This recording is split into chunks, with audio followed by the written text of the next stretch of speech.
So here we have the Suzuki Vitara on a 66 plate. I'm going to start off by showing you around the outside of the car, and then we'll hop in and run through some controls on the inside.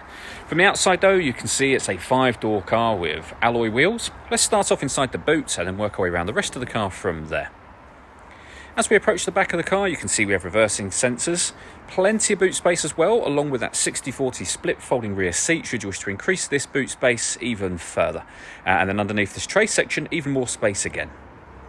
Okay, so we're just going to work our way back round to the front of the car, and then we'll hop in and run through some controls on the inside. But now that we've done a full circle of it, you can see it's in excellent condition the whole way round. Just briefly before we climb in, I think it's well worth seeing the interior from this exterior point of view. There's plenty to run through on the dashboard, so let's hop in and we'll do that right now. Okay, now that we're inside the car, we're going to start with the dials. On the left-hand side, we have the rev counter and coolant temperature gauge, and on the right-hand side, the speedometer and fuel gauge. In the middle, you can see the total miles for the car. They are 43,292. So the left-hand side of that, it will show you what gear this car is currently in. We are in park at the moment, and then we have a trip computer above that section. If we back out to the steering wheel, firstly, on the left-hand side, we have stereo and phone controls. And over on the right-hand side, we have cruise control for the car and speed limiter as well.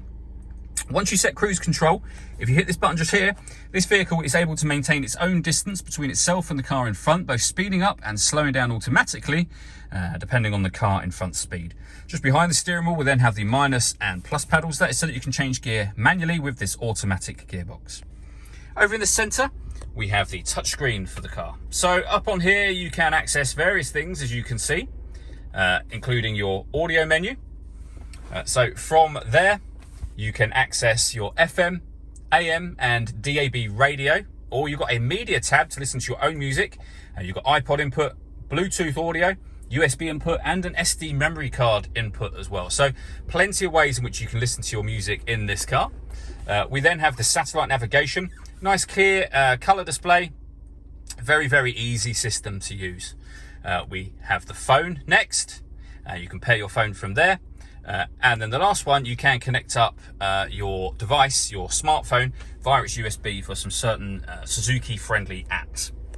Working our way down, we have climate control. So you can adjust the temperature in the car from here, the fan speed, over on the right-hand dial. At the bottom here, you can turn your air conditioning off in this case, or back on again, or you can hit auto. If you do that, the car will take control of the fan speed for you to maintain the temperature that you've asked for. If you make any manual adjustment to the fan speed, auto will turn itself off, as you've just seen. Under that, we have a 12-volt charging socket, along with the USB input, and then the gear lever for the fully automatic gearbox. And then lastly, down here, you're able to change the mode of the car. So you can put it into snow, into sport as well. The last thing I wanted to mention is the panoramic glass roof. So you have a sunblind, firstly, that you can open up. You can just leave it as that with the sunblind open, and obviously, as you can see, that lets in a huge amount of extra light. But you can also open the front section as a sunroof should you wish to do that. And as you can see, that opens over the rear section and gives you this massive space just here. All that leaves me to say is thank you for taking the time to watch this video. If you'd like to come and see the car in person and have a test drive, please feel free to give us a call here at West Horsley Motors. We'd love to hear from you soon.